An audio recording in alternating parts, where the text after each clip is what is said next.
Hello everyone.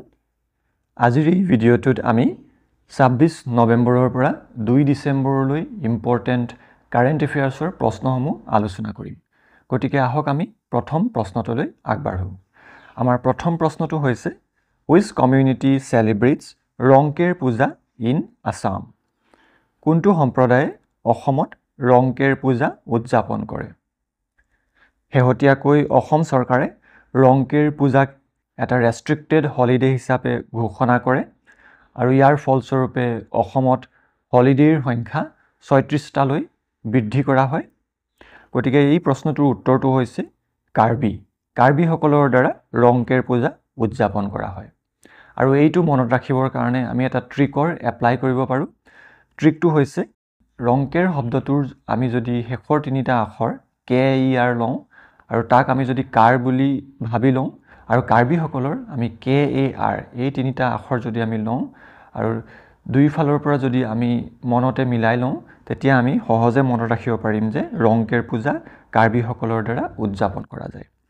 আৰু এই ৰংকেৰ পূজা সাধাৰণতে জানুৱাৰী 5 তাৰিখ বা ফেব্ৰুৱাৰী 5 তাৰিখত উদযাপন কৰা হয়। আৰু এই পূজাৰ সময়ত এটা ট্ৰেডিশনেল ডান্স পাৰফৰ্ম কৰা যায়। সেই ডান্সটো হৈছে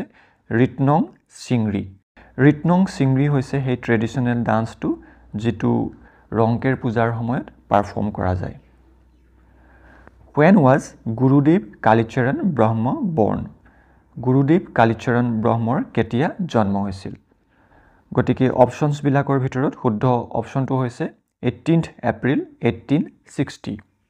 18 এপ্ৰিল 1860ত গুৰুদেৱ কালিচৰণ ব্ৰহ্মৰ জন্ম হৈছিল। আৰু তেওঁৰ জন্ম হৈছিল পূৰ্বৰ অবিভক্ত গোৱালপাৰা জিলাৰ কাজিগাঁও গাঁৱত। আৰু এই কাজিগাঁও অঞ্চলটো বৰ্তমান কুকুৰাঝাৰ জিলাত পৰে। কুকুৰাঝাৰ জিলা যিখন এখন বিটিএডিৰ জিলা হয়। পূৰ্বতে কালিচৰণ ব্ৰহ্মক কালিচৰণ মেছ নামেৰে জনা গৈছিল। আৰু তেওঁ এটা ধৰ্মৰ প্ৰতিষ্ঠা কৰিছিল। সেই ধৰ্মটো হৈছে ব্ৰহ্ম ধৰ্ম। 1906 চনত তেওঁ ব্ৰহ্ম ধৰ্মৰ প্ৰতিষ্ঠা কৰিছিল। আৰু এই ব্ৰহ্ম ধৰ্মৰ আদৰ্শটো আছিল অগ্নিৰ ৰূপত এক ঈশ্বৰ। অগ্নিৰ ৰূপত এক ঈশ্বৰ হৈছে এই ব্ৰহ্ম ধৰ্মৰ আদৰ্শ। Who was Sati Radhika a disciple of? সতী ৰাধিকা কাৰ শিষ্য আছিল? গতিকে অসম চৰকাৰে সতী ৰাধিকাৰ সন্মানাৰ্থেও সতী ৰাধিকা উৎসৱক এটা ৰেষ্ট্ৰিক্টেড হলিডে হিচাপে ঘোষণা কৰিছে। গতিকে সতী ৰাধিকা কাৰ শিষ্য আছিল আমাৰ প্ৰশ্নটো হৈছে আৰু ইয়াৰ শুদ্ধ উত্তৰটো হৈছে শংকৰদেৱ। শংকৰদেৱৰ শিষ্য আছিল সতী ৰাধিকা। গতিকে আখ্যান অনুসৰি সতী ৰাধিকাই টেম্বুৱানী নামৰ এটা জানৰ পানী ভেটা দি নিজকে সতী হিচাপে পৰিচয় দিছিল। শেহতীয়াকৈ অসমৰ CMে Assam state commission for right to public ছাৰ্ভিচেছৰ ইনগ্ৰেশ্যন কৰে। গতিকে এই Assam state commission for the right to public ছাৰ্ভিচেছৰ মুখ্য উদ্দেশ্যটো কি? গতিকে ইয়াৰ মুখ্য উদ্দেশ্যটো হৈছে to ensure timely delivery of public services and fix accountability of the public personnels. অৰ্থাৎ ৰাজহুৱা সেৱাৰ যাতে যথাসময়ত প্ৰদান কৰা যায় আৰু বিষয়া বা কৰ্মচাৰীসকলৰ যাতে দায়বদ্ধতা নিৰ্ধাৰণ কৰিব পৰা যায় তাৰ উদ্দেশ্যেই এই Assam state commission for the right to public service ইনিচিয়েটিভৰ গ্ৰহণ কৰা গৈছে। আৰু কেনেকৈ এই ব্যৱস্থাই কাম কৰিব? প্ৰতিটো ডিপাৰ্টমেণ্টতে দুখনকৈ এপিলেট অথৰিটি বা আপিল কৰ্তৃপক্ষ থাকিব। এই এপিলেট অথৰিটিয়ে কামটোৰ লগত জড়িত বিষয়া বা কৰ্মচাৰীজনে যদি যথাসময়ত নিজৰ কামটো নকৰে তেখেতক 100 টকাৰ পৰা 5000 টকালৈ ফাইন কৰিব পাৰিব। এই প্ৰথম এপিলেট অথৰিটিখনে ফাইন ইম্প'জ কৰিব পাৰিব 100 টকাৰ পৰা 5000 টকালৈ। আৰু দ্বিতীয় এপিলেট অথৰিটিখনেও 7000 টকালৈ সেই বিষয়া বা কৰ্মচাৰীজনক ফাইন ইম্প'জ কৰিব পাৰিব।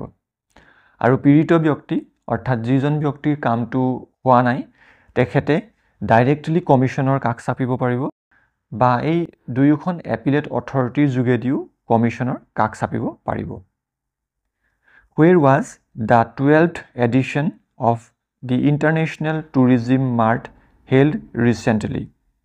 International Tourism Martor 12তম সংস্কৰণ শেহতীয়াভাৱে ক'ত অনুষ্ঠিত কৰা হৈছে? গতিকে ইয়াৰ শুদ্ধ অপশ্যনটো হৈছে কাজিৰঙা, আসাম। অসমৰ কাজিৰঙাত শেহতীয়াকৈ ইণ্টাৰনেশ্যনেল টুৰিজিম মাৰ্টৰ 12তম সংস্কৰণ অনুষ্ঠিত কৰা হৈছে আৰু ইয়াক অনুষ্ঠিত কৰা হৈছিল নৱেম্বৰৰ 26 তাৰিখৰ পৰা নৱেম্বৰৰ 29 তাৰিখলৈকে। আৰু ইয়াক অৰ্গেনাইজ কৰা মিনিষ্ট্ৰীটো আছিল ministry of tourism. Ministry of টুৰিজিমৰ দ্বাৰা এই ইণ্টাৰনেশ্যনেল টুৰিজিম মাৰ্টৰ অনুষ্ঠিত কৰা হৈছিল।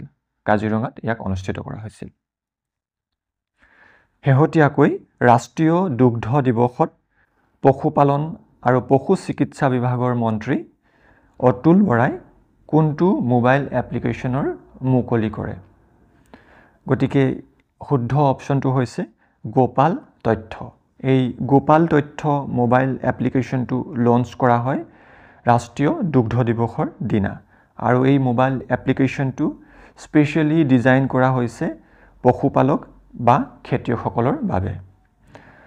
ৰাষ্ট্ৰীয় দুগ্ধ দিৱস উদযাপন কৰা হয় প্ৰত্যেক বছৰৰ 26 নৱেম্বৰৰ তাৰিখে আৰু উদযাপন কৰাৰ কাৰণটো হৈছে কাৰণ আমি এই দিনটোত ডক্টৰ ভাৰ্গিছ কুৰিয়েনৰ জন্মবাৰ্ষিকী উদযাপন কৰোঁ ৰাষ্ট্ৰীয় দুগ্ধ দিৱসৰ দিনা। আৰু ডক্টৰ ভাৰ্গিছ কুৰিয়েন আছিল শ্বেত বিপ্লৱৰ পিতৃ। ফাদাৰ অফ হোৱাইট ৰিভলিউশ্যন হৈছে ডক্টৰ ভাৰ্গিছ কুৰিয়েন।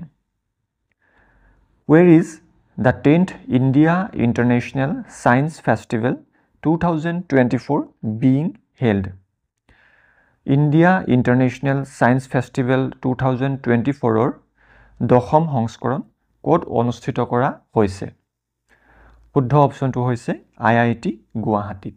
IIT গুৱাহাটীত এই ইণ্ডিয়া ইণ্টাৰনেশ্যনেল ছায়েন্স ফেষ্টিভেলৰ দশম সংস্কৰণ অনুষ্ঠিত কৰা হৈছে আৰু ইয়াক 30 নৱেম্বৰৰ পৰা 3 ডিচেম্বৰলৈ IIT গুৱাহাটী বা ইণ্ডিয়ান ইনষ্টিটিউট অফ টেকন'লজি গুৱাহাটীত অনুষ্ঠিত কৰা হৈছে। পোনপ্ৰথমবাৰৰ বাবে নৰ্থ ইষ্টত এই ইণ্ডিয়া ইণ্টাৰনেশ্যনেল ছায়েন্স ফেষ্টিভেলৰ অনুষ্ঠিত কৰা হৈছে আৰু এইবাৰৰ থিমটো হৈছে transforming India into N science and technology driven global manufacturing hub. পুনৰ কৈছোঁ, transforming India into N science and technology driven global manufacturing hub. আৰু এই ইনিচিয়েটিভটোৰ লগত জড়িত মিনিষ্ট্ৰী হৈছে ministry of science and technology, ministry of art science আৰু বিজ্ঞানা ভাৰতীৰ সহযোগত এই ইনিচিয়েটিভৰ আয়োজন কৰা হৈছে। কোনখন ৰাজ্যৰ প্ৰতিষ্ঠা দিৱস 1 ডিচেম্বৰত পালন কৰা হয়?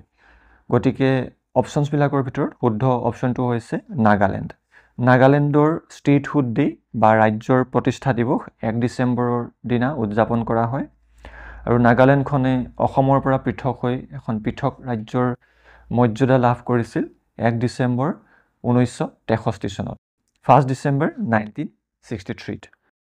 নাগালেণ্ডত বৰ্তমান হৰ্ণবিল ফেষ্টিভেল অনুষ্ঠিত কৰা হৈছে। এই হৰ্ণবিল ফেষ্টিভেল অনুষ্ঠিত হৈছে 1 ডিচেম্বৰৰ পৰা 10 ডিচেম্বৰলৈ আৰু এই হৰ্ণবিল ফেষ্টিভেল অনুষ্ঠিত কৰা গাঁওখন হৈছে কিছামা ভিলেজ। কিছামা ভিলেজত হৰ্ণবিল ফেষ্টিভেল অনুষ্ঠিত কৰা হয়।